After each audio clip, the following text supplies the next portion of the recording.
जिसके घर में गुरु महाराज रुके थे, उनके छोटे भाई का नाम बादशाह था। वह बादशाह लाठी लेकर के दौड़ा हुआ आया, सांप को मारने जा रहा था। तो गुरु महाराज ने मना कर दिया, कहा देखो बच्चा मारना मत। लेकिन बादशाह सांप को दौड़ा लिया, सांप तेजी से भाग रहा। स्वामी जी महाराज दर्शन करने वाले प्रेमियों से कहने लगे, अगर ये बादशाह आज उसको पा जाएगा तो मारेगा जरूर, छोड़ेगा नहीं। उसने भी इसको बहुत मारा। तो दर्शन करने वाले प्रेमी स्वामी जी महाराज से पूछे, कहने लगे हुजूर आखिर वो सांप है, बादशाह आदमी है, तो सांप ने आदमी को, बादशाह को कैसे मारा? तो स्वामी जी महाराज बताने लगे कि देखो बच्चा, अभी 6 महीना पहले बादशाह के पिता का शरीर छूट गया। वो जो सांप है वो बादशाह का बाप है, यानी आत्मा नहीं मरती, आत्मा अजर अमर अविनाशी होती है। लेकिन जब इस शरीर से आत्मा निकलेगी, जैसा हम लोगों का कर्म होगा उसी कर्म के अनुसार आत्मा को नरकों में 84 में डाला जाएगा, वहां दुख दिया जाएगा। स्वामी जी महाराज बताने लगे, जब बादशाह छोटा सा था तो उसका बाप उसको बहुत मारता था, कभी कभी खाने के लिए रोटी भी नहीं देता था। तो गुरु महाराज बताने लगे कि अब वो बाप जो है सांप बन गया और इस घर में आया। घर मकान उसने ही बनाया, लेकिन देखिए अब आज ये बादशाह अपने बाप को नहीं जान रहा कि ये मेरा बाप है। अब लाठी लेकर के मारने दौड़ा है, सांप बेचारा भाग रहा है, अब उसको रोटी भी नहीं मिल रही। बादशाह अपने घर के अंदर अब उसको रहने नहीं दे रहा। गुरु महाराज कहने लगे, उसने भी इसको मारा है, अगर ये बादशाह आज पार जाएगा तो मारेगा जरूर, छोड़ेगा नहीं। गांव के प्रेमी भाई बहनों, हम सब लोग जब इस संसार में आए, यहाँ कर्म प्रधान देश में फंस गए। अपने शरीर के लिए हम लोग यहाँ पर अच्छा और बुरा कर्म करने लगे। अपने बाल बच्चों के लिए हम आज चोरी बेईमानी धोखा भी देने लगे कि भाई हमारा बच्चा, चलो भाई की जमीन हम हड़प लेंगे, हमारे बच्चे के काम आ जाएगा। तो इस तरह से आज इस संसार में हम सब लोग मोह ममता में फंसकर क्या काम करने लगे, अच्छे बुरे कर्म करने लगे। बस ये मोह पैदा हो गया कि भाई ये मेरा बेटा है, ये मेरी बेटी है, पत्नी मेरी है, ये पति मेरे हैं। अब इसी मोह में इस संसार में हम आप अच्छे बुरे कर्म करते रहते हैं। और जैसे ही शरीर का समय पूरा हुआ, आत्मा को निकाल दिया गया, नातेदार रिश्तेदार सगे संबंधी छूट गए, बेटी बेटा छूट गए, आत्मा धर्मराज के दरबार में गई, कर्म का हिसाब हुआ और सजा सुना दिया गया। अब फिर हमको आपको कुत्ता सुअर बिल्ली घोड़ा गधा बना दिया गया, वहाँ कौन हमारी आपकी मदद करेगा? शरीर के साथी तो यहाँ मिल जाएंगे, आत्मा का साथी इस धरती पर केवल महात्मा होते हैं। अगर महात्मा से हम आप प्रेम नहीं कर पाए और महात्मा की बात हम आप नहीं मान पाए, अगर गुरु से हमारा आपका प्रेम नहीं हो पाया, तो यह आत्मा फिर दुख ही दुख पाएगी। क्योंकि महात्मा जो होते हैं ये सुख के सागर होते हैं, ये सुख के खान होते हैं, सुख देने आते हैं। सुख दूसरी जगह नहीं मिलेगा, कहाँ मिलेगा? महात्माओं ने कहा, सुखी संत का दास।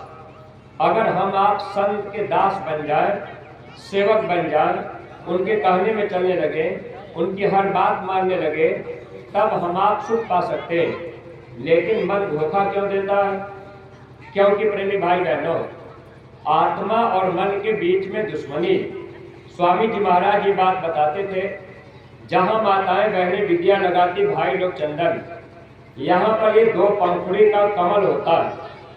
बाएं तरफ मन का निवास होता है। ये बायां अंग काल का होता है, अशुद्ध माना जाता है, और दाहिने तरफ आत्मा का निवास होता है। ये दाहिना अंग दयाल का होता है, ये शुद्ध माना जाता है। आत्मा अलग है और मन अलग है। लेकिन प्रेमी भाई बहनों, अब हम आप मन के कहने पर यहाँ काम करते। मन ने कह दिया चोरी भी कर लिए, मन ने कह दिया शराब भी पी लिए, मन ने कह दिया व्यभिचार कर लिए। तो मन का काम है कर्म करना। और ये मन कैसे कर्म करता है? तो गोस्वामी जी महाराज ने लिखा था, बिन पग चलई सुनई बिन काना, कर बिन कर्म कर विधि नाना। ये मन बिना पैर के चलता है, मन बिना हाथ के कर्म करता है, ये मन बिना कान के सुन लेता है। ये मन का काम है नाना प्रकार का कर्म करना। और कर्म हम आप इस संसार में करते रहते हैं। वह कर्मों का बोझा आत्मा के ऊपर रखा जाता है, कर्मों का फल आत्मा को भोगना पड़ता है। तो महात्मा जो भी पूरे आए, कबीर दास जी, रैदास जी, गोस्वामी जी महाराज, दादू दयाल, दरिया, भीखा, साजो भाई, मीरा भाई, यारी साहबुल्ला साहब, जो भी महात्मा आए, बाबा जय गुरुदेव महाराज जी महात्मा जानते यह आत्मा 84 में दुख पाएगी।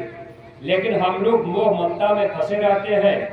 हम लोगों का मन यहाँ माया के सामानों में खेलने में और माया के सामानों को इकट्ठा करने में ये मन लगा रहता है। जैसे छोटी सी बात आप समझिएगा, अगर आपका बच्चा छोटा सा है, अगर आपने बच्चे को खिलौना ले आए, अगर एक खिलौना आपने बच्चे को दे दिया और दूसरा खिलौना अगर आप देंगे तो वो भी ले लेगा।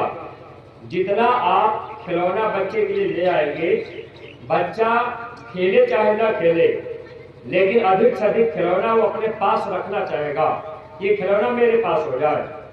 तो जैसे अपने बच्चे की इच्छा है कि सब खिलौना मेरा हो जाए, वैसे जब हम आप इस संसार में माया के देश में आ जाते हैं और ये मनुष्य शरीर मिल जाता है, तो जितना माया का सामान है ये खिलौना के रूप में रहता है। धन दौलत रुपया पैसा गाड़ी घोड़ा ये सब माया का खिलौना है। और हम सब अज्ञानी जीव अब अज्ञानता में इस माया के खिलौने को इकट्ठा करने में अपना पूरा का पूरा समय लगा देते हैं। खेती बाड़ी, दुकान, दफ्तर, घर परिवार, रोजी रोजगार, व्यापार, इसी में अपना पूरा का पूरा समय लगाते हैं। लेकिन महात्मा जब मिलते हैं तो महात्मा ये समझाना चाहते हैं कि हे इंसान, और ये जो खिलौना आप इकट्ठा कर रहे, जैसे ही शरीर आपका छूटेगा ये धन भी आपका यही छूट जाएगा, फिर आपके काम आएगा नहीं। तो आप आत्मा हो, आप अपनी आत्मा के लिए कुछ कमाई कर लो। इसी मनुष्य मंदिर में बैठकर अपनी आत्मा के लिए कमाई कर लेना। तो प्रेमी भाई बहनों, अगर हम आप महात्मा की बात को नहीं मान पाए, अगर आत्मा के लिए कमाई नहीं कर पाए, तो आत्मा फिर कहाँ जाएगी? मनुष्य शरीर नहीं मिलेगा। कबीर साहब ने लिखा है, 184 भरम के पग पे अटको आए, अब की पासा ना पड़ा तो फिर 84 जाए। मनुष्य शरीर नहीं, फिर 84 में जाना होगा। तो जब सदगुरु मिलेंगे तो सदगुरु के मिलने से फायदा क्या होता है? मान लीजिए बहुत से प्रेमी भाई बहन यहाँ होंगे, बहुत से नए लोग भी होंगे। आप इस पर विचार कीजिएगा। इसमें लगभग हर आदमी किसी न किसी देवी देवता या भगवान की पूजा पाठ आप जरूर करते होंगे। अगर माताओं बहनों से भी पूछा जाए कि भाई आप देवी देवता भगवान की पूजा पाठ करती हैं, तो लगभग सब लोग करते होंगे। सबके घर में पूजा पाठ देवी देवता की होती है। क्यों करते हैं? कि भाई ये देवी देवता खुश हो जाएंगे तो फिर हमारा जीवन सुखी रहेगा। लेकिन रामायण में गोस्वामी जी महाराज ने एक चौपाई लिखी है हम लोगों को समझने के लिए। उसमें लिखा है, बड़े भाग्य मानुष तन पावा, सुर दुर्लभ सद ग्रंथ गावा। हे इंसान, यह मानव जन्म बड़े भाग्य से मिलता है। देवी देवता यह मानव शरीर पाने के लिए तरसते हैं। अब हम आप विचार नहीं कर पाए, देवी देवता मानव शरीर पाने के लिए वो क्यों तरस रहे, इस पर हम लोगों ने विचार नहीं किया। पूजा पाठ तो हम लोग कर रहे, लेकिन बेचारा देवी देवता भगवान की पूजा कर रहे, धन दौलत रुपया पैसा आप मांगेंगे तो आपको मिल जाएगा, लेकिन धन दौलत रुपया पैसा आज नहीं तो कल छूटेगा, जब ये शरीर हम लोगों का छूट जाएगा। और महात्मा जब मिल जाते हैं तो महात्मा क्या करते हैं, महात्मा आत्मा का धन कमाने का रास्ता महात्मा बता देते हैं, और वो रास्ता मनुष्य शरीर के अंदर है। रामायण में आपके लिखा हुआ है, साधन धाम मोक्ष कर द्वारा पाई न जेल पर लोक सवारा। मनुष्य शरीर के अंदर मोक्ष मुक्ति का दरवाजा। आप सारा जीवन गंगा स्नान करते रहिए, आप सारा जीवन मंदिर में पूजा करते रहिए। जिस देवी देवता भगवान की पूजा आप कर रहे, आप उनके मंदिर में बैठकर कहिए कि हमको मोक्ष मुक्ति का दरवाजा बता दीजिए, वो दरवाजा कहाँ है। तो देवी देवता आप अगर मंदिर में जाके पूजा कर रहे, वो नहीं बताएंगे। प्रेमी भाई बहनों, पूजा पाठ भी हम आप कर रहे हैं तो हम लोग उस पर विचार नहीं कर पाते। एक बार एक प्रेमी कहने लगे कि भाई पूजा पाठ तो हम लोग बाबा जी की भी पूजा करते हैं, जय गुरुदेव की पूजा करते हैं, तो हम लोग भगवान देवी देवता की पूजा करते हैं, पूजा तो एक ही है।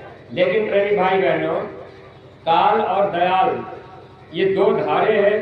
काल की पूजा करेंगे तो काल के देश में आप रुके रहेंगे, यहाँ से निकलना नहीं होगा। तो काल की जो पूजा होती है, ये बाहरी पूजा पाठ काल की पूजा है। बाहर जितना पूजा पाठ आप करेंगे, ये काल मत के अंतर्गत आएगा। एक रास्ता काल के पास पहुंचाएगा, एक रास्ता दयाल के पास पहुंचाएगा। आत्मा दयाल देश से आई है। अगर संत मिल गए दयाल, ये दयाल होते हैं, दयाल देश से आते हैं। संत मिल गए, संत की बात हम आप मानेंगे, तब तो आत्मा दयाल देश चली जाएगी। अगर मन की बात हम आप मानेंगे तो फिर काल की पूजा होगी, फिर बाहरी पूजा पाठ हम आप करते रहेंगे तो काल भगवान हमको आपको रोक लेंगे। तो देवी देवता जो स्वर्ग में रहते हैं, वो जानते हैं कि स्वर्ग के बाद हमको फिर मृत्यु लोक में आना है, इसलिए वो तरसते हैं कि हमको मानव जन्म मिल जाए। अगर मानव जन्म मिल जाएगा तो हम सदगुरु की खोज कर लेंगे और उनसे रास्ता ले लेंगे, आत्मा के लिए कमाई कर लेंगे, फिर हम अपने घर चले जाएंगे। जन्म मरण की पीड़ा से हमारा छुटकारा हो जाएगा, हमेशा के लिए सुखी और आजाद हो जाएंगे। प्रेमी भाई बहनों, अगर महात्मा मिल गए तब तो मानव जीवन का लाभ हम आप उठा सकते हैं। अगर महात्मा जीवन में नहीं मिले तो इसी धन दौलत माया के सामानों में हम आप पूरा का पूरा जीवन गुजार देंगे। जब मौत का समय आएगा, फिर आत्मा 84 में चली जाएगी, वहाँ पर दुख है दुख हम आप पाएंगे, वहाँ रोएंगे चिल्लाएंगे, वहाँ कोई हमारी आपकी मदद नहीं करेगा। तो मौका तो केवल मनुष्य शरीर में मिलता है, बाकी पशु पक्षी भी है। हालांकि महात्मा की भाषा पशु पक्षी भी समझते हैं। एक बार हमारे गुरु महाराज बाबा जय गुरुदेव जी महाराज और दादा गुरु जी दोनों लोग एक गांव में चले गए। बरसात का महीना था। एक गांव में एक आदमी के दरवाजे के सामने द्वार पर जगह थी, वहीं पर गुरु महाराज रुक गए, दादा गुरु जी रहे। जमीन पर चादर डाल दिया गया, दादा गुरु जी बैठ गए और स्वामी जी महाराज बाबा जय गुरुदेव जी महाराज आग जला करके बाटी बना रहे थे। वही बाटी बना के खा लेते, रात गुजार देते। देखिए, महात्मा जीवों की भलाई के लिए जमीनों पर बैठकर, सोकर, पैदल चलकर कितना परिश्रम करते हैं, इस पर हम आप विचार नहीं कर पाते। अपने स्वामी जी महाराज पैदल चल करके संगत को गुरु महाराज ने खड़ा किया। अकेले साइकिल लेकर, लालटेन तान कर, साइकिल चलाकर गांव में जाते थे। गुरु महाराज गांव में आवाज लगाते थे कि भाई चलिए थोड़ा वहां पर थोड़ा सा बाबा जी की मथुरा से आए हैं, उनका संदेश सुन लीजिए। खुद प्रचार भी करते थे, लोगों को इकट्ठा करते थे, 2-4 आदमी बैठ जाते थे। गुरु महाराज अपनी बात सुना देते थे। आज तो इतने लोग इकट्ठा हो जा रहे हैं, लेकिन प्रेमी भाई बहनों, महात्मा हम जीवों के लिए परिश्रम करते। तो दादा गुरु जी बैठे, स्वामी जी महाराज बाटी बना रहे, तब तक एक मेढक का बच्चा बड़ा तेजी से उछलते भागते आ रहा और दादा गुरु जी के सामने आया और वो सामने आकर के रुक गया। बहुत तेजी से हाँफ रहा था। उसी मेढक के बच्चे के पीछे एक सर्प भी बड़ी तेजी से भागता हुआ आ रहा। सर्प मेढक के बच्चे को पकड़ना चाहता था और मेढक का बच्चा उछल करके तेजी से भागता रहता था। जब सर्प मेढक के बच्चे को पकड़ने के लिए तेजी से आगे बढ़ा तो दादा गुरु जी ने कहा, ठहर जाओ। इतना कहते ही सर्प तुरंत रुक गया और वो फन काट के खड़ा हो गया। दादा गुरु जी देख रहे कि सर्प बड़ा क्रोध में है। स्वामी जी महाराज बगल में बाटी बना रहे और स्वामी जी महाराज भी देख रहे।